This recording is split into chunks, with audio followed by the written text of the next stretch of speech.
बड़ा अद्भुत दृश्य है आपके सामने। पृथ्वी पर है चंद्रयान 3 और पृथ्वी से 3,84,400 किलोमीटर दूरी पर चांद स्थित है।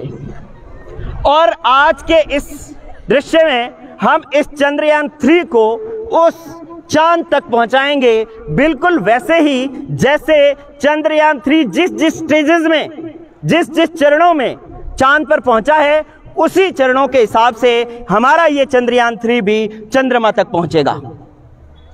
राजकीय उच्च माध्यमिक विद्यालय नई मंडी गड़साना के क्लास 12 के साइंस के बच्चों ने ये मॉडल बनाया है। साथ ही मैंने इसमें सहयोग किया। मैं तेजाराम, व्याख्याता रसायन विज्ञान, हाल ही में उप प्राचार्य के पद पर कार्यरत हूं। मैंने और मेरी टीम ने मिलकर के ये मॉडल बनाया है, जिसकी व्याख्या जो है वो क्रमबद्ध रूप से आपके सामने प्रस्तुत की जाएगी। यही चंद्रयान 3 मिशन है जिसकी बदौलत भारत ने विश्व में इतिहास रचा और चांद के उस हिस्से पर पहुंचा जो जहां आज तक कोई नहीं पहुंचा। तो इसकी व्याख्या मैं निम्न चरणों में करूंगा। पहला चरण, सबसे पहले मैं इस स्ट्रक्चर की व्याख्या करूंगा, पूरी संरचना की व्याख्या करूंगा कि ये किस प्रकार से बना हुआ है। फिर हम इसको गति करवाएंगे और ऊपर लेकर के जाएंगे। ऊपर ये 4 स्टेजेस में जाएगा, वो चारों स्टेजेस एक्सप्लेन की जाएंगी। उसके पश्चात आपको चंद्रमा पर लैंडर की सॉफ्ट लैंडिंग समझाई जाएगी कि किस प्रकार से लैंडर ने लैंड किया। उसके पश्चात आपसे यह समझाया जाएगा कि भारत विश्व में प्रथम स्थान पर कैसे हुआ। और अंतिम चरण जो होगा वो आप सभी के लिए होगा। 15 क्वेश्चन रखे गए हैं सर, जो समझाया जाएगा उसकी क्विज रखी गई है। आप बच्चों में से जो ढंग से सुनेगा और उसमें से 15 क्वेश्चन 1 बाय 1 बच्चों से पूछे जाएंगे और जो बताएगा उनके लिए सामने चमचमाती ट्रॉफियां आपके सामने, ये ट्रॉफियां आपको दी जाएंगी। तो आप सभी के लिए ये बड़ा ही बेहद और रोमांचक विषय है। तो शुरू करें सर। मैं हमारे रिस्पेक्टेड प्रिंसिपल सर से अनुमति चाहूंगा कि मैं इसको प्रारंभ करूं सर। Thank you sir. अब सबसे पहले बात करते हैं इसकी संरचना की। चंद्रयान 3 में जो रॉकेट लॉन्च किया गया है, छोटे छोटे बच्चे भी बैठे, एक एक चीज को गौर से सुनना। चंद्रयान 3 में जो रॉकेट लॉन्च किया गया है, जो इसको ऊपर ले जा रहा है, उस रॉकेट का नाम है LVM-3M4। रॉकेट का नाम क्या है? LVM-3M4। ये इस रॉकेट के 4 हिस्से हैं। नंबर 1 इसके अंदर है, ये 2 जो लगे हुए हैं ये हैं रॉकेट बूस्टर। रॉकेट बूस्टर इनका नाम है S200। 2 लगे हुए हैं, S200 इधर, S200 इधर। इनकी विशेषता क्या है कि S200, S मतलब सॉलिड, सॉलिड मतलब ठोस, तो इसके अंदर जो ईंधन भरा गया है वो ठोस ईंधन भरा गया है। ये ईंधन जैसे जलेगा, ठोस ईंधन का मतलब जैसे पटाखे में बारूद भरा होता है वो ठोस होता है ना, तो वैसे इसके अंदर ठोस ईंधन भरा हुआ है। जैसे ही ये गति करेगा, जैसे ये बारूद जलेगा तो आग नीचे की तरफ गति करेगी, नीचे की तरफ एक्शन करेगी और पृथ्वी से नीचे से ऊपर की तरफ एक रिएक्शन लगेगा और जिसके कारण ये ऊपर की तरफ गति करेगा।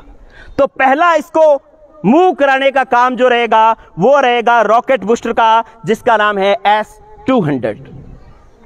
जैसे ही S200 अपना कार्य करना बंद कर देगा, आपके लिए ट्रॉफियां हैं, क्वेश्चन पूछे जाएंगे, सभी लोगों का पूरा फोकस इस पर होना चाहिए।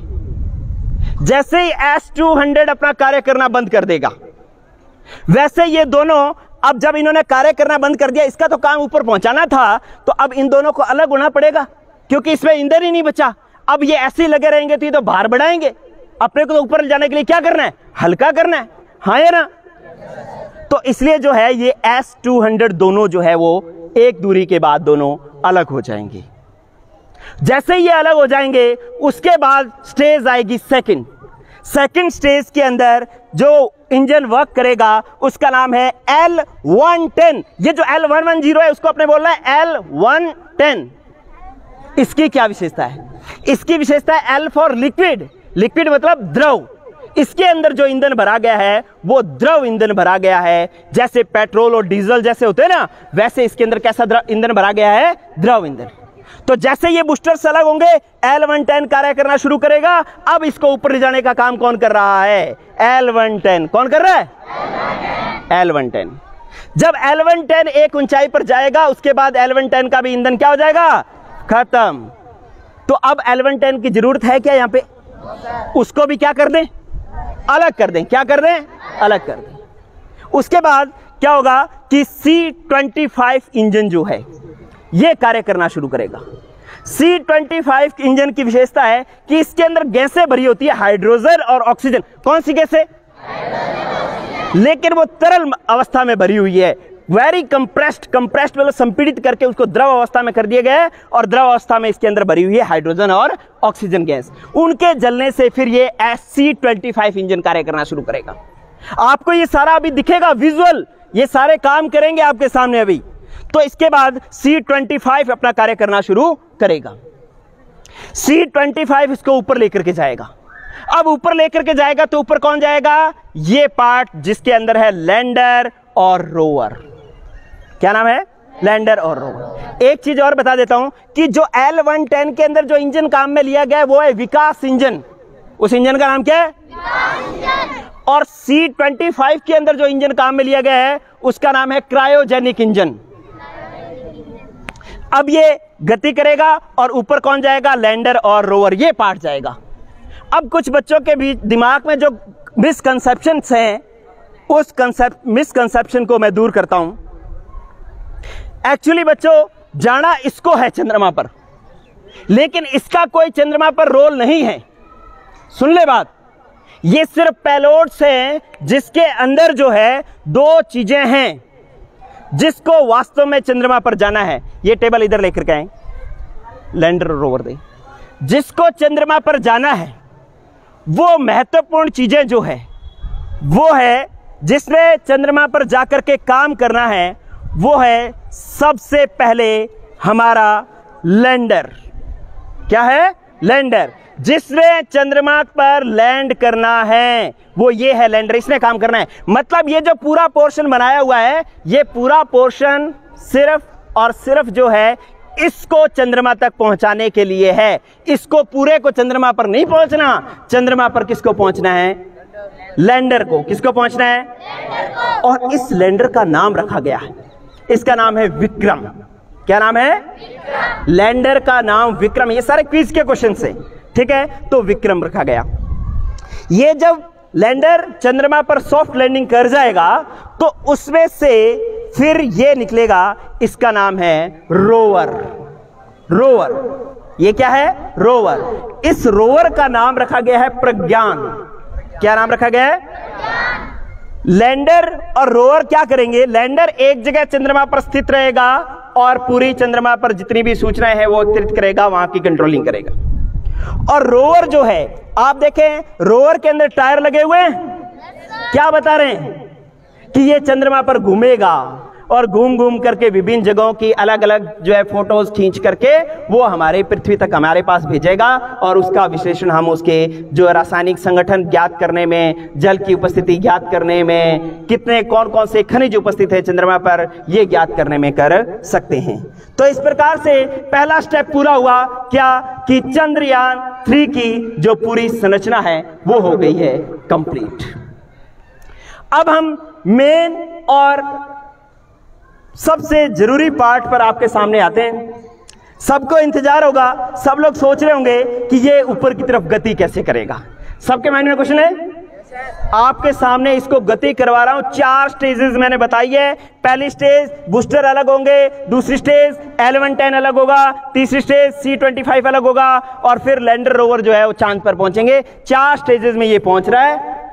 1 बाय 1 मैं स्टेज शुरू कर रहा हूं। यस, जो भी ये पूरी टीम रेडी है सभी लोग? ओके, ये वापस उधर कर दो भाई। ओके, यस, ये चंद्रयान 3 का लोगो हटाएं, हटा लो। यस, आप लोग बैठे।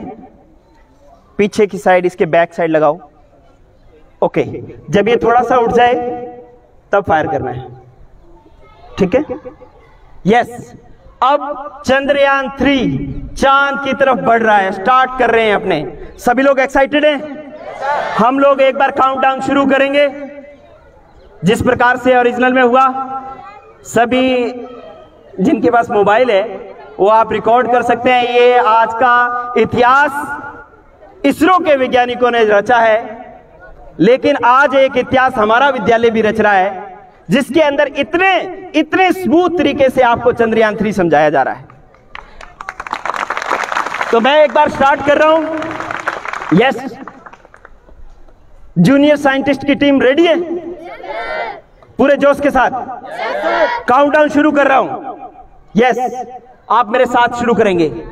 10, 9, 8, बराबर, दोबारा मेरे बराबर बोलना है, बराबर बोलना है, पीछे नहीं बोलना।